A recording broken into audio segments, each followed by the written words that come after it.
नमस्कार दोस्तों, बहुत स्वागत है आपका लाइव्स ऑफ इंडिया वुड में। मैं आपके साथ सचिन पाटिल। दोस्तों, पहलगाम आतंकवादी हमले के बाद से भारत और पाकिस्तान के बीच में युद्ध जैसा माहौल हो गया है। भारत की फौज, जैसे कि हम सब दावा करते हैं और इस बात में सच्चाई भी है कि भारत की फौज जो है वो पाकिस्तान की फौज से वाकई बहुत ज़्यादा एडवांस्ड है, बहुत ज़्यादा ताकतवर है। समस्या कहाँ पे है? समस्या हमारे देश के अंदर है दोस्तों। मैं आपको कुछ नेताओं के बारे में बताऊंगा जो आज डायरेक्टली और इनडायरेक्टली पाकिस्तान का साथ दे रहे हैं। आप चौंकिए मत, ये भारत में कोई आज से नहीं हो रहा है, बहुत पहले से हो रहा है। पाकिस्तान को पसंद करने वाले लोग भारत में बहुत पहले से हैं, विभाजन से पहले से हैं। विभाजन हुआ तो लोग पाकिस्तान नहीं गए, यहीं रुक गए इस मंशा से कि जब वक्त आएगा, जब हमारी ताकत बढ़ेगी, तब हम एक और पाकिस्तान भारत में बना लेंगे। गोल ये है कि धीरे धीरे भारत को इस्लामाइज करना है, भारत का इस्लामीकरण करना है। खैर, आज इस विषय पर बात नहीं करूंगा, आज नेताओं के बारे में बात करूंगा। मणिशंकर अय्यर, राकेश टिकैत, शरद पवार, ये ऐसे 3 नेता हैं जिनके बारे में बात करूंगा। राकेश टिकैत, जी हाँ, वही किसानों का नेता राकेश टिकैत, उसने क्या कहा दोस्तों पहलगाम हमले पर? उसने कहा कि हमें ये देखना चाहिए कि इस हमले से फायदा किसको हो रहा है। उसने नाम किसी का नहीं लिया। उसने कहा कि ये देखना चाहिए कि इस हमले से फायदा किसको हो रहा है। आप सबको पता है कि राकेश टिकैत की किससे नहीं बनती और किससे वो घृणा करता है। इसने 1 साल तक भारत सरकार को परेशान किया किसान आंदोलन के नाम पर, और ये आंदोलन जो था वो फेक था। किसानों के नाम पर कौन अपनी रोटी सेक रहा था, ये सबको पता है। तो राकेश टिकैत ने ये कहा कि इस देखना चाहिए कि इस हमले से फायदा किसको हो रहा है। आप समझिए कि कितना बेशर्म ये आदमी हो सकता है कि आतंकवादियों ने, ये पाकिस्तान प्रायोजित आतंकवाद था, आतंकवादियों ने धर्म पूछकर, पैंट उतरवा करके देखा कि खतना है कि नहीं। माफ करिए ये शब्द का इस्तेमाल कर रहा हूं, लेकिन गुस्सा इतना है। आतंकवादियों ने ये सारी चीजों को देखने के बाद गोली मारी हिंदुओं को, पर्यटकों को। 26 लोगों की मौत हो गई, उसमें कश्मीरी भी था जो कि मुस्लिम था। वो गोली मारी धर्म पूछ करके, और उस पर यह आदमी राजनीति कर रहा है। इसका इशारा था बीजेपी सरकार की तरफ, केंद्र सरकार की तरफ और नरेंद्र मोदी की तरफ। एक इसकी बेशर्मी हो गई। दूसरा मैं बताता हूं, शरद पवार।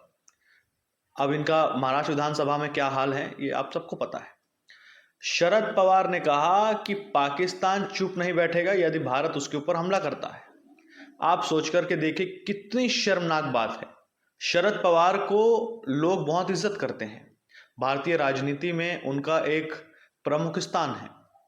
उसके बाद भी ये व्यक्ति ऐसा कह रहा है बंबई में बैठ करके, जिसकी राजनीति महाराष्ट्र में चलती है, कि यदि भारत हमला करता है तो पाकिस्तान भी चुप नहीं बैठेगा।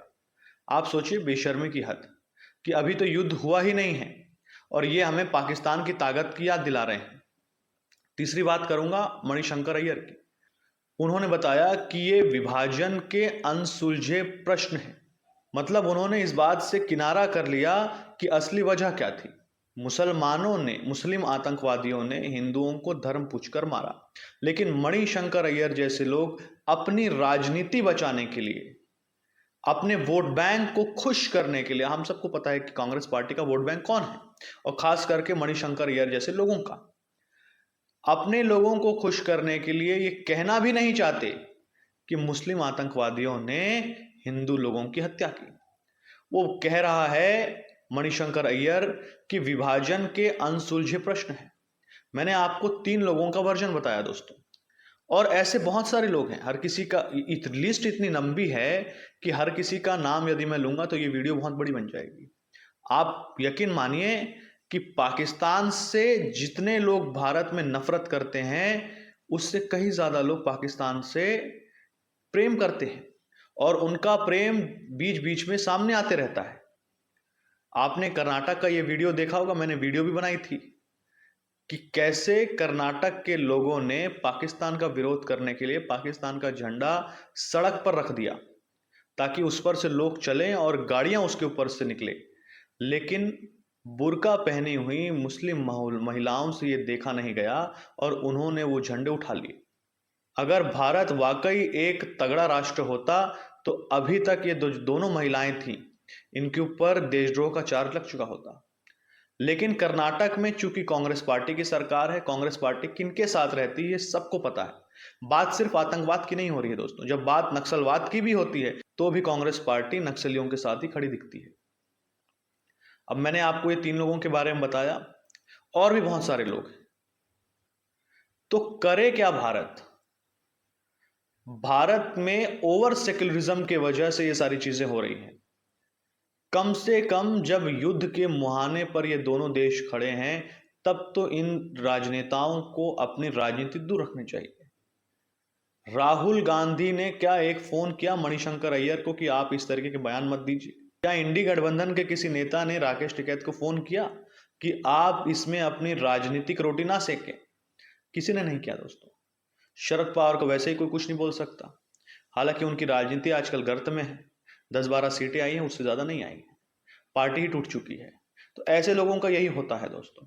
और मानिए ना मानिए, ये लोग बीजेपी को और ज्यादा स्ट्रांग कर रहे हैं। अब इससे ये बात निकल करके आती कि कल जब वाकई युद्ध हो जाए तो भारत की फौज पाकिस्तान से तो निपट लेगी, लेकिन भारत का तंत्र ऐसे गद्दारों से कैसे निपटेगा?